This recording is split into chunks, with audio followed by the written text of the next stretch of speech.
Hello বন্ধুরা, তোমরা আশা করি সবাই ভালোই আছো। এটা আমাদের 136তম শকুন্তলা মায়ের পুজো উপলক্ষে একটি মেলা অনুষ্ঠিত হয়। তো এখানে আমরা এই মন্দিরটা যেমন আমরা দেখলাম, ঠিক তেমন নমস্কারও একটু করে নিলাম।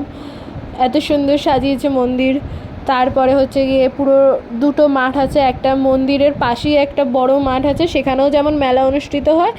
আর উল্টো দিকে একটা ওই মাঠটা থেকে একটু ছোট, সেখানেও অনেক মেলা অনুষ্ঠিত হয়। সেই মেলাতে অনেক রিজনেবল প্রাইসেই জিনিসপত্র বিক্রি হয়, যেমন খেলনা থেকে ব্যাগ, নিত্য প্রয়োজনীয় নানা জিনিস, ঘর সাজানোর জিনিস, হাতে তৈরি করা অনেক সুন্দর সুন্দর গয়না, তারপর ফুল, কানের দুল, হার, আরও অনেক কিছু। তারপরে এই মাটির এই জিনিসগুলো তো সব থেকে বেশি, আমি ঠিক জানি এটা মাটি নাকি, বাট মাটিরই মনে হয়। খুবই সুন্দর এই জিনিসগুলো।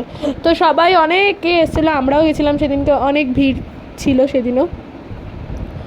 আর এগুলো খুবই 10 টাকা, 20 টাকা কি 30 টাকা করেও এক একটা জিনিস বিক্রি হচ্ছিল।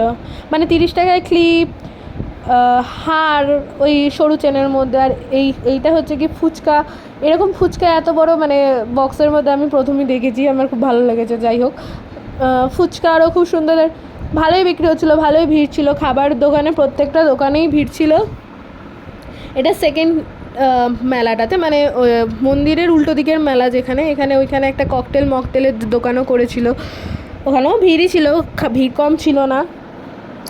দাম সব কিছু এখানেও রিজনেবল প্রাইসেই ছিল। তারপরে হচ্ছে গিয়ে এইখানে আমরা একটু দেখে শুনে আমরা দেখছিলাম যে কি খাওয়া যায় না খাওয়া। যাই হোক, তারপরে আর খাইনি, এটা আর খাইনি। পরে আমরা বেরিয়ে যাব এখান দিয়ে, একটু দাঁড়িয়ে, ভিড় থাকায় একটু আমরা দাঁড়িয়ে গেছিলাম। এরপরে আমরা আবার একটা এই সুন্দর সুন্দর আচারের দোকানে গেলাম। এখানে সব মিষ্টির পসরা নিয়ে বসেছিল, চিনির কাঠি, গুড়ের কাঠি। আমার এই চিনির কাঠি গুড়ের কাঠির মধ্যে সবথেকে ফেভারিট চিনির কাঠি। দেখতেই পাচ্ছ এত ভিড় হয়েছে, তাও আবার রবিবার ছিল সেদিনকে, আমি যেদিন গেছিলাম। তো ফুচকাও এখানে ছিল, এত ভিড় যে বলার। এখানে তো পুরো খাবার পুরো স্টলই হয়ে গেছিলো। আর এইখানেও হচ্ছে গিয়ে সুন্দর সুন্দর হেয়ার ব্যান্ড ছিল, যেগুলো মেয়েদের খুবই পছন্দের, এবং বাচ্চাদের খেলনা থেকে শুরু করে সবই খুবই রিজনেবল প্রাইস। আমি তো বারবারই দুটো ভিডিওতেই বললাম আর কি, মানে আগেরটাতেও বলেছিলাম, আগের একবার মেলার ভিডিওতেও আপনারা দেখেছেন যে সবই খুবই কম প্রাইসেই বিক্রি হয়। আর এইগুলো খুব সুন্দর সুন্দর হ্যান্ডমেড জুয়েলারি ছিল।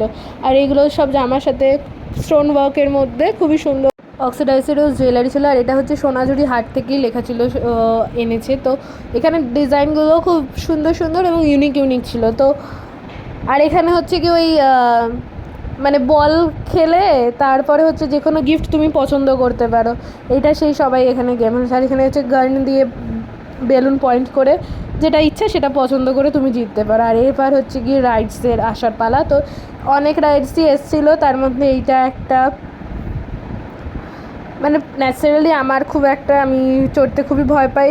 ছোটোবেলায় ভালো লাগতো, কিন্তু এখন যত বড় হয়ে যাচ্ছি তত আমার মানে শরীর খারাপ লাগে উঠলে পারে।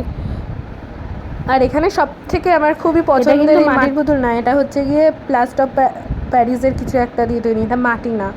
যাই হোক, এটা খুবই সুন্দর। আমার এরকম মূর্তি সত্যি কথা বলতে খুবই পছন্দ এবং খুবই ভালোই লাগে। আর এটা বাচ্চাদের সমস্ত রাইডসগুলো আর কি, নাগরদোলনা ওদের। আর এই হচ্ছে গিয়ে আমাদের সেই মিকি, যেটাতে এখন আমরা বয়সের অনুপাতে আমরা আর উঠতে পারি না। আর এটা ওই ব্রেক ডান্সেরই মতো কিছু একটা হবে, আমার খুব একটা ভালো লাগে না, একদিকে হেলে যায় ওই হয়। হ্যাঁ, তবে এইখানে ওঠা, যারাই উঠবে না কেন, সে বাচ্চা থেকে ছোট থেকে যত বয়স্কেরই মানুষ হোক না কেন, খুবই সাবধানে থাকা উচিত। প্রত্যেকটা মানুষেরই আগে চুলটা বেঁধে নেওয়া উচিত, কারণ হাওয়ার ফলে চুলে যেমন জোটও পড়ে, ঠিক তেমনই চুলটা জড়িয়ে কিন্তু বিপত্তি ঘটতে পারে। এবং যথেষ্ট রেলিং যেখানে দেওয়া থাকবে না কেন, ওগুলো শক্ত করে ধরেই ওখানে বসা উচিত। বেশি মানে মজা করাটা উচিত, কিন্তু যাতে সাবধানে। আর এখানে আবার সেই খাওয়া দাওয়া। সবাই ভিডিওটা দেখবেন, লাইক, শেয়ার অ্যান্ড সাবস্ক্রাইব করে দেবেন।